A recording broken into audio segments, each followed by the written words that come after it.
Evening, ladies and gentlemen. Okay, I think we're live and we are ready to go. So we'll start with a joke. Three friends work together on a apartment building, and every single day they get together after a long day of work, and they get together for lunch. One day, the Italian's sitting down for lunch, and he opens up his lunchbox, and he sees inside macaroni and cheese, and he says, "One more day, my wife gives me macaroni and cheese and this pasta. I'm going to jump off this building we're building and commit suicide. I can't handle it anymore." The Frenchman is sitting there with his friends. He opens up his lunchbox, sees inside a French baguette with cheese. Says, "One more day that I get French baguette with this cheese and butter, I'm jumping off the building. I can't handle it anymore. Every single day, the same French baguette and cheese." The Jewish guy opens up his lunchbox, and sure enough, what's inside, a tuna sandwich. Says, "One more day, my wife gives me a tuna sandwich. I can't handle. I'm sick and tired of tuna. One more day, I get tuna. I'm jumping off the building. I'm committing suicide, and that's it." What happens the next day? Next day, they're working, comes lunchtime, and next day comes lunchtime. She's on here. Next day comes lunchtime, and guess what? They sit down by the to have lunch, and the Italian opens up his lunchbox, and what do you think is inside? Macaroni and cheese. The Italian says, "Ah, no!" He jumps off the building. The Frenchman opens up his lunch, and what do you think he sees inside? What do you think he sees inside? French baguette with butter. Ah, he jumps off the building. Comes the Jew, he opens up his lunch, and what does he see inside? Tuna sandwich. Jumps off the building. Next day, there's a massive funeral. They have a funeral for all three of these friends, these co-workers that worked together for so many years. And the widows are crying. And the widow of the Italian says, "I feel terrible. I wish you would have told me that it doesn't like macaroni and cheese. I would have stopped making macaroni and cheese." And the Frenchman says, "I wish that you will." The French wife said, "I wish you would have just told me that this is not like French baguettes. I would have stopped making French baguettes. I would have, stopped. I feel so terrible that he. I feel terrible that he didn't know and he jumped." And comes a Jewish wife, and she said, "I feel terrible about my."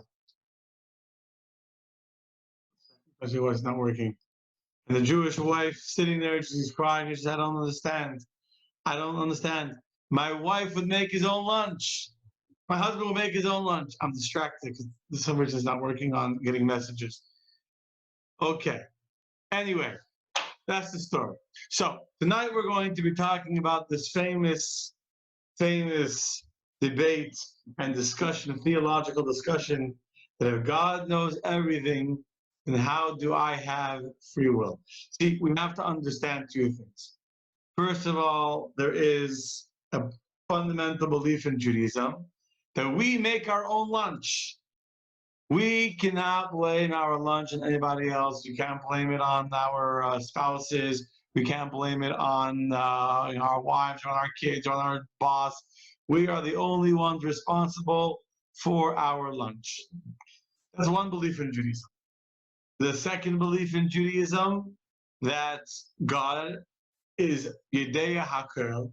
God is an all-knowing creature. God knows everything. So if God knows everything, then how could he know what we're going to do if we ourselves are the authors of our own destiny? If we are the ones that decide what will be our future, how does it work?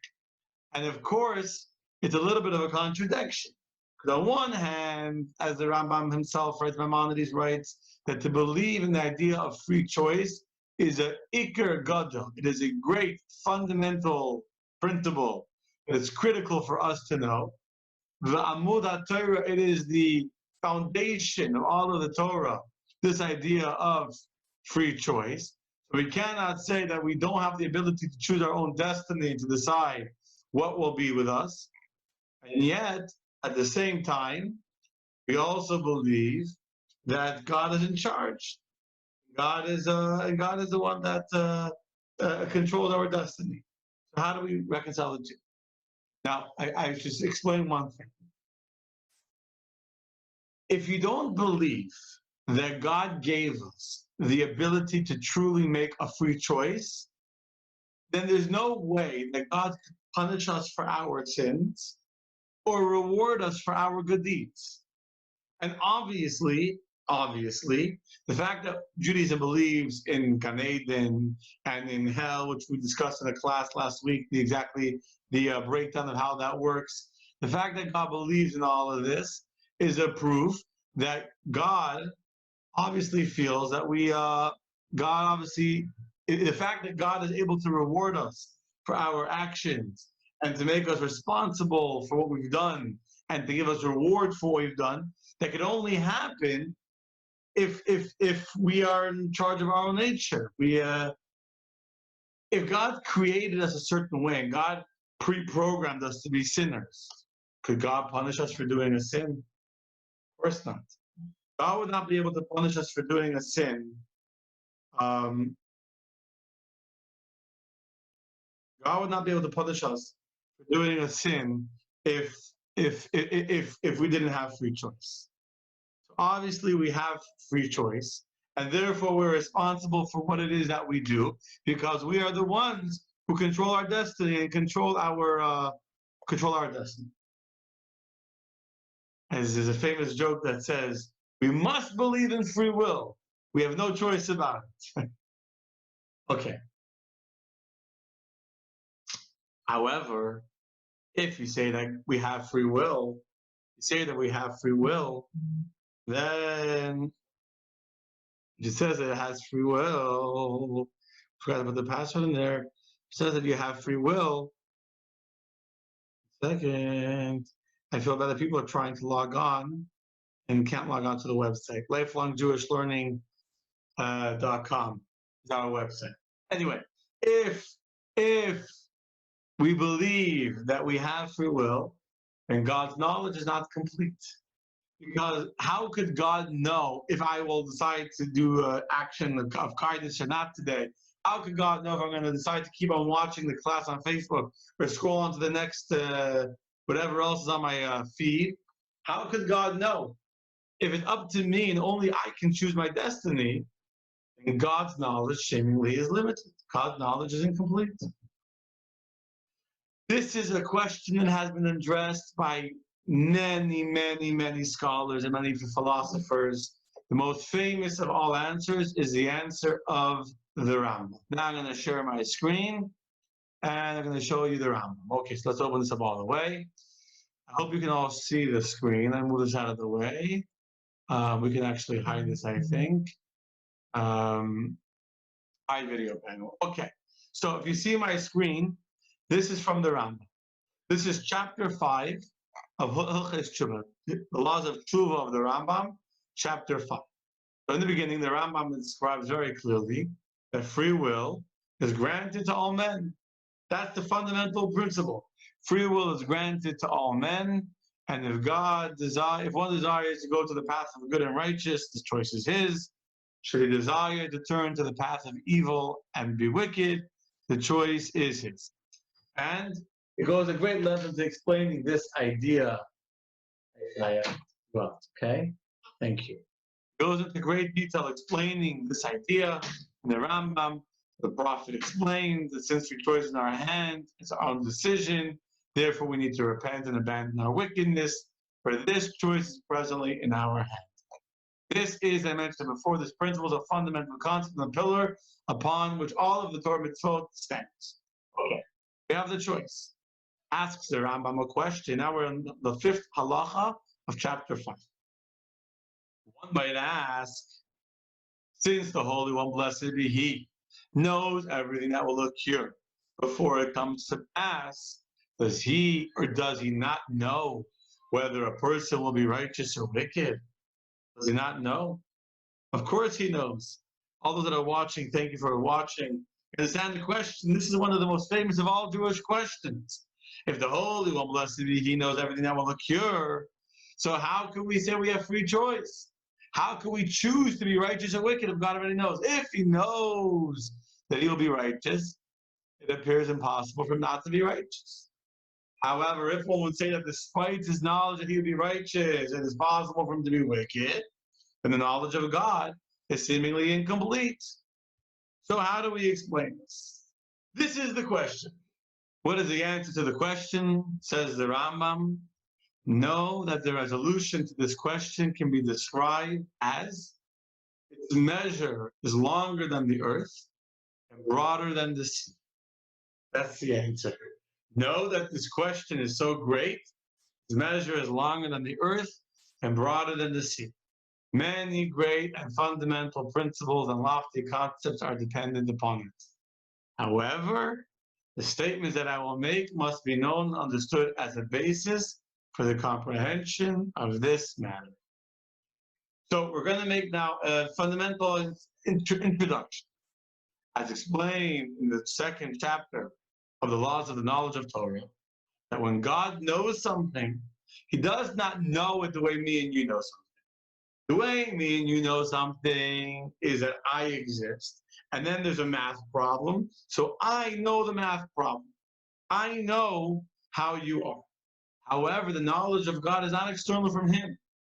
The knowledge of God is not something outside of him. For me to know something, something that I don't yet know is outside of me.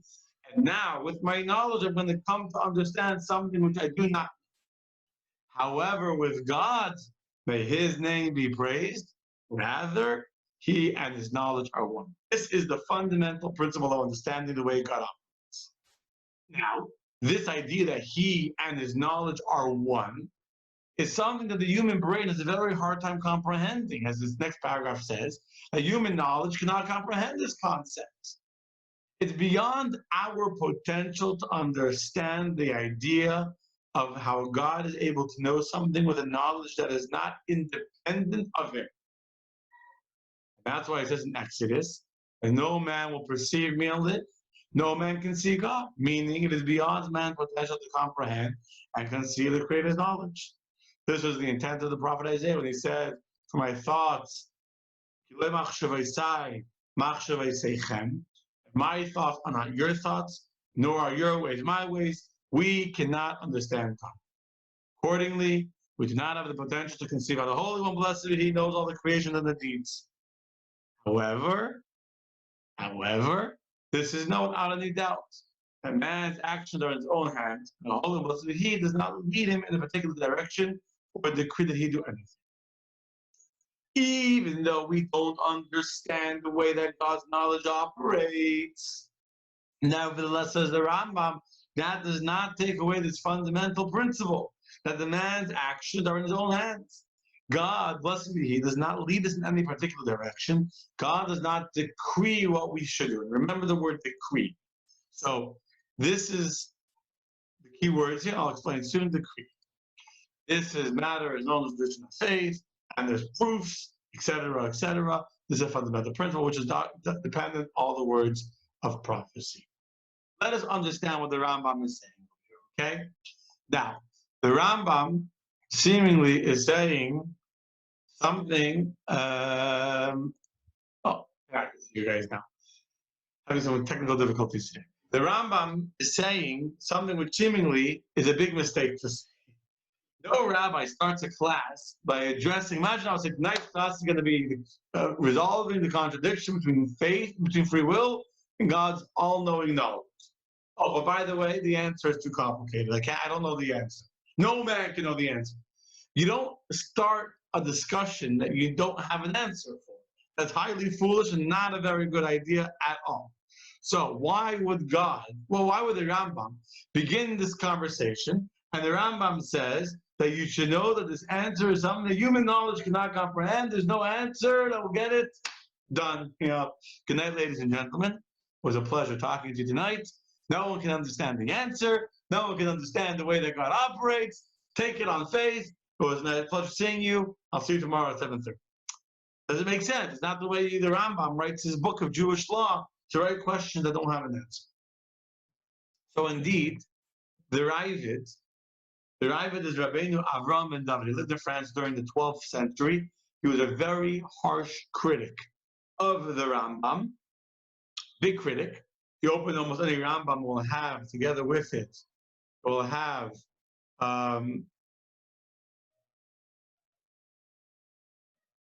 if you look at the Rambam, it doesn't say any Rambam will have the Ravid in it. So here the Rambam says, the Ravid says that the Rambam did not act in the manner of the wise. He didn't act like a wise person. You're asking a question, you have an answer. So then the Ravid gives an answer, and he explains a little bit. We can understand the beautiful answer, this contradiction, and you can kind of see it in the Rambam. There's other rabbis that are very similar. I'm going to explain it in a very generic, general sense. And then I'm going to give you the beautiful perspective of Hasidus and how this perspective of Hasidus is exactly what's in the words of the Rambam. The Ravid explains that there's a difference between knowing something and decreeing something. You notice I pointed out that the Rambam writes that we have free choice and God did not decree what we should do. There's a big difference. Let's say, for example, I'll give you an example. Let's say I throw a rock in the air. And then I predict that the rock is going to fall back down within 20 seconds. Would anyone say that the reason why the rock fell back down is because I jinxed the rock? No. The fact that I said that the rock will fall down is not the cause of the rock falling down.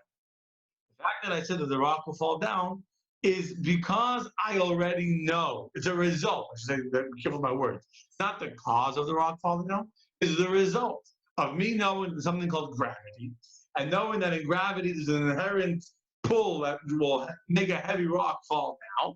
So what my statement that the rock will fall down is not causing the rock to fall down. It's just knowledge. It's awareness of the nature of a rock. So too in our lives, we are given the ability to have complete control over our destiny, and we have the power to choose our actions. And God specifically made the world in a way that He has no control over what it is that we will do. Unlike every other creature that God made, that does not have choice. A cockroach or a monkey or a tree, they don't have choice to change their nature, to choose between doing good and bad. They do what they were programmed by their creator to do. Only man, only the human being, was given the ability to make his own decisions, her own decisions, even if they will be against the decisions of God. So this is the difference in saying that God decrees something and God knows something. The whole world functions by God's decree. God decreed the sun should rise in the east and that the sun should set in the west. God decreed that birds should chirp, and God decreed that thunder should, when the rain should be thunder, and God decreed that trees should grow and that leaves should be green, etc., etc. That is a decree of God. And the leaves cannot change what they will do because they are controlled by the decree of their creator. But by a person, although God knows exactly what we will do before we do it, this is only yediyah. This is only a knowledge of our actions. It's not the cause of our actions. And therefore, the knowledge of God in no way limits our ability or forces us to do anything that we don't choose to do. For example, let me give you an example. Let's say me and you and all those who are watching tonight get into a spaceship, a time machine, sorry. We get into the time machine. And we go back, July 4th is coming up. So we go back in time to 1776. And we're sitting in Declaration Hall, or whatever it's called, in Boston. And we're sitting there by the Independence Bell, Liberty Bell. And we're watching, and I was in that room 2-3 years ago with my kids. We stopped, we drove to New York. We stopped in the room where they signed the Declaration of Independence. We go into that room, and we're sitting there hiding behind somewhere, and we're there, and we're watching. And Thomas Jefferson, and Patterson, and George Washington, and whoever else was there, they're sitting there, and they're debating. Should we sign the Declaration of Independence? Should we not? Patrick Henry gets up and says, "Go give me liberty or give me death." Us being there and watching the debate and the deliberations in the very, very first Congress that decided they should sign the Declaration of Independence, does our knowledge of what will happen afterwards in any way take away their free will to make their own decision whether or not to sign the Declaration? Of course not. The fact that we are able to know what will happen in the future doesn't take away their free choice at the present moment, because our knowledge of their future choice is not the cause of their choice. Our knowledge of what will happen is the result of the choice that they made then. We're just coming from the future. So therefore, we know what they will choose as a result of their choice, not as the cause of their choice. So therefore, God, who is past, present, and future all in one, right? God is the name of God, Yud Hey Vav Hey. As in those letters, the word Haya, Hayve, V'yi, which means past, present, and future. So a God that knows the future is also able to know the past, and is able to know the present. But his knowledge of the present is just like his knowledge of the past. It's a knowledge that comes from our actions, not that's forcing and dictating our actions. I hope that was clear. Of course, if it's not, feel free to ask. I'll be glad to take questions too. That is the way that the Rambam explains it. Okay. That's number one. Number two, that's the answer of the Rambam. It's a good answer, I think. I mean, you're open to comment if you have any questions. There's a way to chat. But this is the way that is explained by the Rav, by other classic commentaries. Similar to that is explained also by the Shmuel de Osido, the Midrash Shmuel. But let me ask you a question. This is so obvious when I just explained this, fairly simple. Why does the Rambam not explain this? Why does the Rambam write that the answer is so complicated, it's so intense, that no human being can comprehend the answer? Did I not just answer the question? Seemingly, I would just give a very clear, coherent, logical answer that if I was to go back, just like, I'll repeat very briefly, just like if I was able to go back in the time machine and to see George Washington and Patrick Henry and Thomas Jefferson signing the Declaration of Independence, my knowledge of what they are going to do does not take away their free will at the moment, because my knowledge is a result of their actions, not the cause of their actions. And so too in God, unlike the rest of the universe, that is by the decree of God, and therefore predetermined by God, that the animal will be a certain way, the tree will be a certain way, etc. Us human beings were not predetermined. We are not under the decree of God. God has an idea. He has a knowledge of us, but it's a knowledge that comes as a result of our actions, not as the cause that's forcing us to behave in a certain way.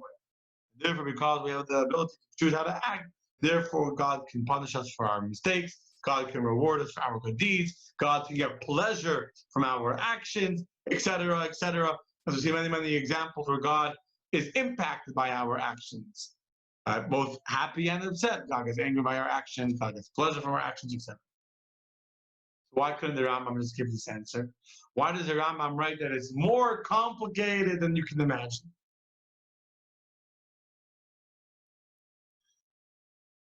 That's a simple question. There's a harder, more complicated question, which is, this answer implies that there's no real difference between God's knowledge of my actions and the friend's knowledge of my actions.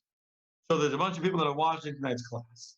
So all of you that are watching the class, and you are seeing what I'm going to do, or let's say you watch a recording of this class later on, you watch it and you see I turn my yarmulke like this, so you'll know what I'm going to do as a result of me doing it. But you watching and knowing what I'll do, and God watching and knowing what I'll do, are the same level of knowledge.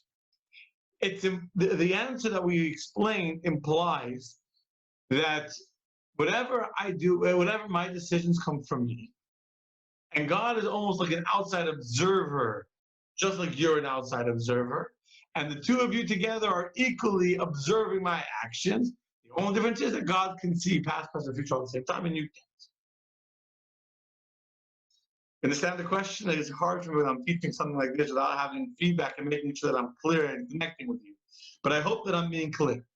Again, we explain that the world, that God knows our actions not as a decree, but as knowledge. Knowledge not that is causing us to do something, but knowledge that is resulting from our actions. But if that's the extent of God's knowledge of the universe as a result of our actions, then God's knowledge of what I'm going to do and Joe Schmo's knowledge of what I'm going to do is the exact same level of knowledge. No difference. Everything says it's clear, perfect. So now let me give you a much more beautiful, deep Hasidic understanding of this question. How could God know my actions and I have free choice at the same time? Go back to the words of the Rambam that we discussed before. I'll first explain the answer, we'll look back, you'll see it in the words soon. Let me explain to you as follows. Our knowledge of God, our knowledge of anything, and God's knowledge of something are fundamentally different. You know why? When I want to know something that I did not already know, I have to kind of go out of myself to understand, to connect the thing that I want to understand. So let's say, for argument's sake, I want to understand the spread of viruses, just for example, because which person alive doesn't want to say how viruses spread, right? So I need to research, I need to read about, pandemics and how they work, etc. Maybe pick a different example. It's not so depressing, but so in order to understand how it works, I don't know how it works. And now I'm going to go out of myself for this. I'm going to understand, I'm going to read from other people. I'm going to understand a knowledge of something that is outside of me. By understanding it and reading about it, I'm going to internalize this knowledge that was not part of me before. However, with God, that is impossible because there is nothing that exists outside of God. It's not like there's God and then there's germs and bacteria and viruses and how they spread. By me, there's me, and there's bacteria and germs, and there's two different entities. And now me, the entity, is trying to understand the entity called bacteria and how it spreads. However, with God, the virus and God is all one. And the person is all one. And everything is all one. So when God knows our actions, it's not like me knowing what you will do. I am one entity, you are another entity, and I am trying to know and understand what you're going to do. But me and you are not the same. God is one with all of existence. God is one with all of existence. And therefore, God's knowledge of what we are going to do is not like our knowledge. It's not like the knowledge of a human being that is disconnected from, that is going outside of himself. God's knowledge is a knowledge that comes from within himself. Meaning,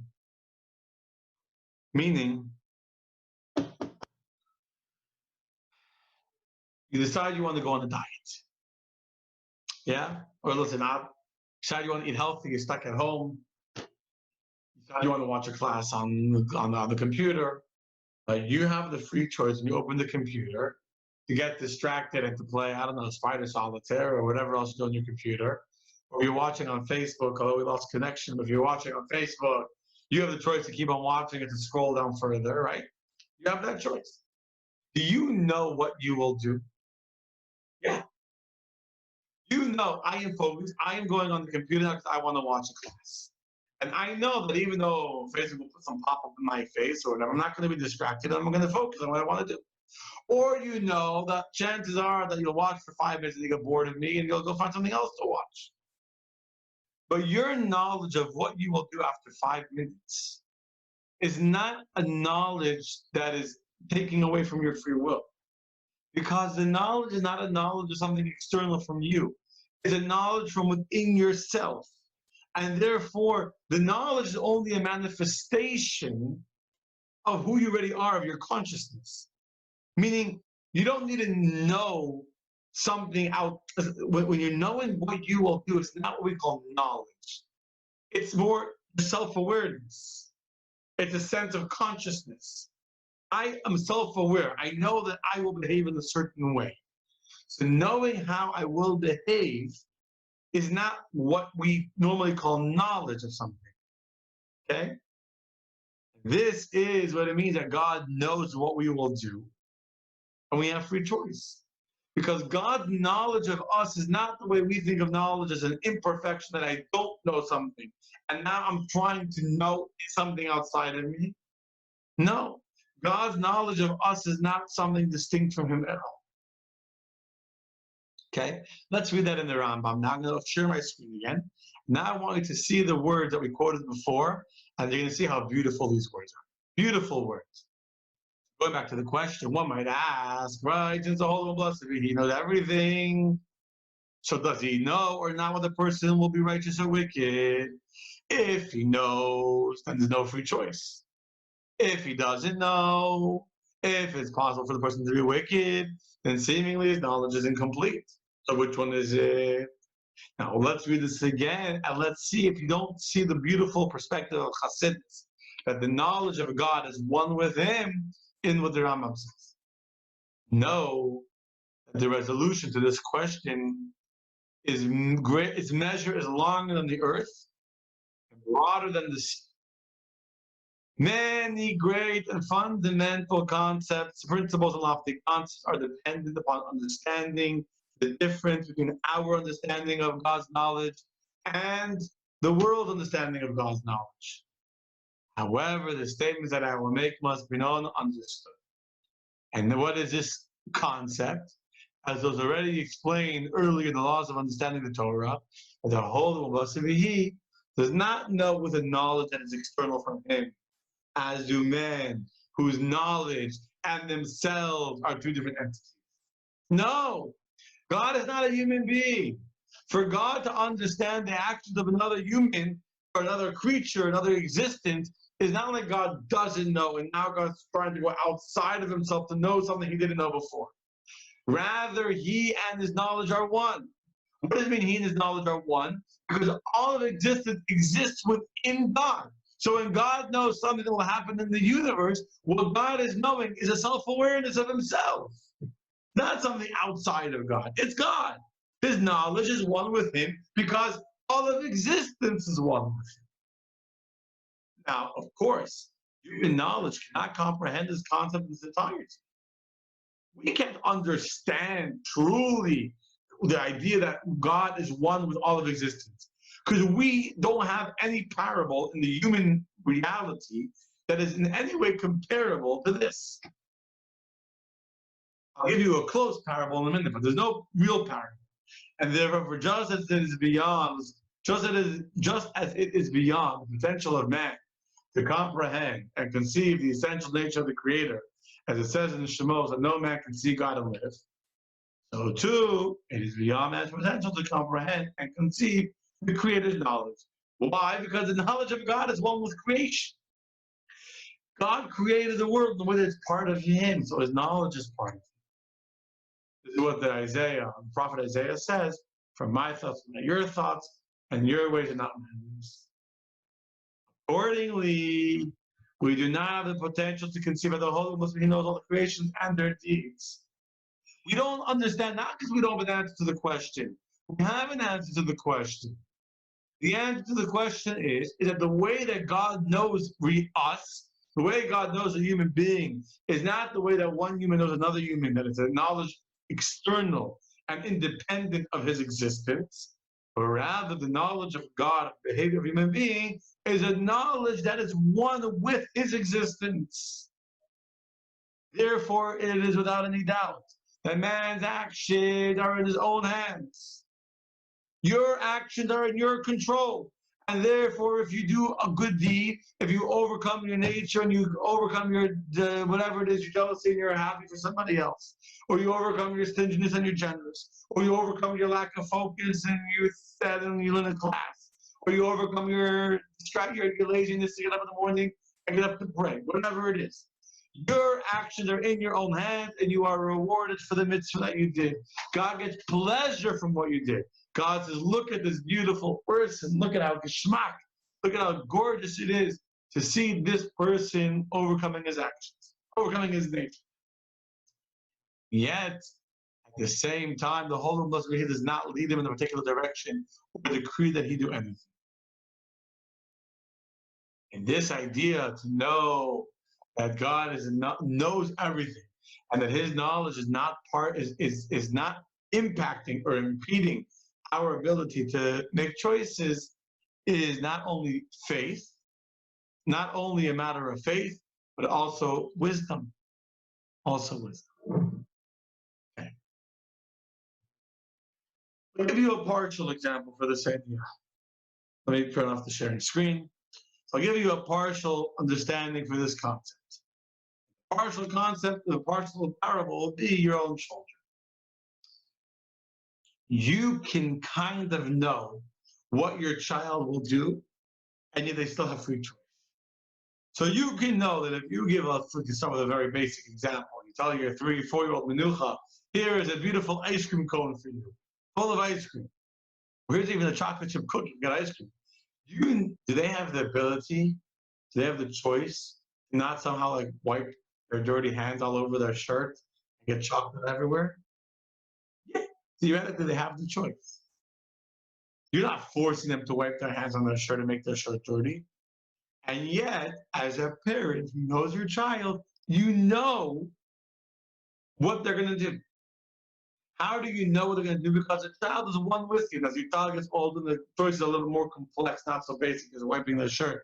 But you can, with a gut feeling, a mother can have a gut feeling, my child is not going to do good on online classes. My wife, this child is going to have a stressful time adjusting to the change. Now, does she have to be right? I mean, women have to always be right. But otherwise, does she have to be right? No. Theoretically, the child could prove her wrong. And theoretically, the child has free will, and the child can decide not to get nervous in the new situation of an online class or with being able to focus. But because the mother knows her child, and because not because she's forcing the child to behave in a certain way, the mother hasn't said a word to the child. But the mother has in her gut a knowledge of the child. Therefore, she's able to know in advance what the child's going to do. Now, is that clear? That's clear.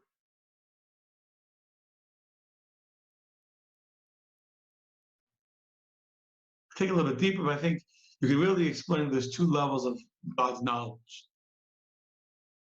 One, if you ask a simple question, if God is one with His knowledge, and His knowledge is one with the world, so how is God impacted by our behavior? The higher level of knowledge, where God is indeed not impacted by our behavior, it's a lower level of knowledge where He is impacted, but let's look at it. I want to share with you a story. I hope that the philosophy of tonight was clear. I really, there's more to it, but I'm feeling like I don't have the feedback coming at me that it's good. So we'll end the theological discussion here. Now I'm going to share with you a beautiful story that brings out the same thing. Beautiful story. There's a rabbi in Belgium and in Antwerp. His name is Shabtai Slavatitsky. His son is actually a good friend of mine. He's a Chabad rabbi in Las Olas and Fort Lauderdale. And I actually just heard him speaking last night. Last night I sat on a Zoom for brain and went for hours, and different rabbis spoke, including him. So he shares a beautiful story that happened with a young man he was involved with. He was a young man from a religious home, very big religious community in Antwerp, that somehow got involved with him, was going to class, and one day disappeared. He didn't see him for a long time, didn't know who he was. And one day, like a year later, Slavatitsky. One day, like a year later or so, this guy was like walks up into the Chabad house, comes into his office, says, Rabbi, can I speak to you? Basically, he tells him the following story. That he loves learning, he loves all this, but he fell in love. Somehow he met a non-Jewish girl. And him and this non-Jewish girl fell in love. And they kept the secret from everybody for a long, long time because he knew that his religious parents from a Hasidic, not Chabad, but from a very religious family, would disown him and not be willing to even talk to him and all that. And they kept it very secret until finally they decided that they wanted to get married. And no choice, they're going to have to run away. And they left. They left Belgium. They went to Paris. I think he said that they went to. They left the country. They went somewhere else in Europe. I think to Paris. They were living in Paris for a while. When they came back, they want to get married. And he feels very bad. They're going to have a wedding soon. And he really wants his parents to come to the wedding. He understands that his parents are hurt. Understand that his parents will never accept will never embrace his non-Jewish wife, etc. But at least they should accept and not lose their relationship with their child. There should still be communication. He wants them to at least accept the reality. He asked him for, and they refused to talk to him. They won't even answer his phone calls, etc. And I'm just trying to remember the details. They told him that he has to go speak to rabbis, and he went to some rabbis, but all the rabbis had nothing to share with him. And Lipsky told him, I can't, this is a very wise man, this young guy. He wasn't he knew all the answers already. He already knew about the future Jewish legacy, and he knew all the stuff that rabbis said. He told him, the only thing I can suggest to you is to go to the Rebbe. Go to the Lubavitcher Rebbe. Anyway, they were planning on going to America on a honeymoon. Go to America before you get married. Speak to the Rebbe. And whatever the Rebbe will tell you, this is what Rabbi Slavitsky told him, I will do whatever he says. And if the Rebbe said that your parents should accept you, I will personally, do whatever I can that your parents should accept you. He goes to the Rebbe, comes to New York, this young man. He gets online for dollars to go to the Rebbe to get $1. He comes before the Rebbe. He already has his whole speech prepared. He's already been to many rabbis. His parents schlepped him to many, many rabbis in all of Europe. Each one gave their own version of the fire and brimstone and the destroying of the Jewish future and of burning down the Jewish nation and the Holocaust and all the stories. He's all ready to give his speech. Comes to the Rebbe by dollars. He tells Rebbe, I am engaged to a non-Jewish girl. As soon as I get back to Antwerp next week, I'm going to be marrying her. I want, my parents to accept it. And the Rebbe gave him a look of love. A look that he says, you have to see this, says the story, that a look that he had never gotten from any Rebbe. And then the Rebbe said the following words to him that blew him away. The Rebbe said, this is all the Rebbe said to him. I'm jealous of you. I'm jealous of you. He didn't know how to respond. He was ready for, how dare you, chas v'shalom, God forbid, how could he do that? Instead, the Rebbe told him, he just stood there shocked. And the Rebbe told him as follows, God does not give a person any kind of challenge or test that he's not able to overcome. God does not give a person any kind of challenge that they're not able to overcome. Which means that if God gave you this kind of challenge, He gave you such a difficult challenge of the love and the temptation and the feeling of connection that you feel with this non-Jewish girl, the fact that God gave you such an unbelievably powerful temptation and powerful sin is a proof that God has given you unbelievable strength and unbelievable power to overcome the unbelievable temptation. And the Rebbe said to him, such power God has not even given to me. And therefore I'm jealous of you, that you have the ability to overcome a sin and to reveal a strength from within yourself, that I will never have that opportunity. And that was it. They pushed him away. If you saw lines by the Rebbe, by dollars, you had 30 seconds and they pushed you out. That was the end of the meeting. He didn't get to say another word. He was in the daze. He was in the daze. The Rebbe touched the core of his identity. The core of his identity. The core.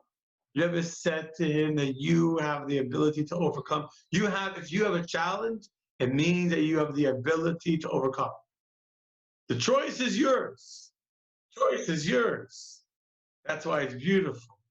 That's why it's beautiful. And that's why the Rebbe was jealous of him. Because the Rebbe would never have the opportunity to have to make such a choice. And by making such a choice to reveal such an unbelievable power from within myself. And he stood and thought about it and thought about it. And the whole plane right back to Antwerp, we thought about. He came back to Belgium. He broke up from this girl. And he ended up going back to yeshiva. He went out of Belgium to yeshiva to go study. Married a Jewish girl, a religious girl, and had a beautiful family. Anyway, this is the story, my friends. This is the story. We have free will. Any decision we make, we cannot blame it, not on our parents, not on our neighborhood, not on our friends, not on our teachers, not on our job, not on our circumstances, not on our financial situation, not on our quarantine, not on our spouse, not on our nothing. Yes, we have challenges. Yes, we have difficulties. Yes, we have our own issues. But the greater the challenge you have, the more difficult the choice you have to make is a proof of the greater power that God gave you. And God knows, because God is part of us. God is one with us. And when we make the right choice, when we overcome the temptations, we reveal the power of God within ourselves to be able to overcome the difficult challenges.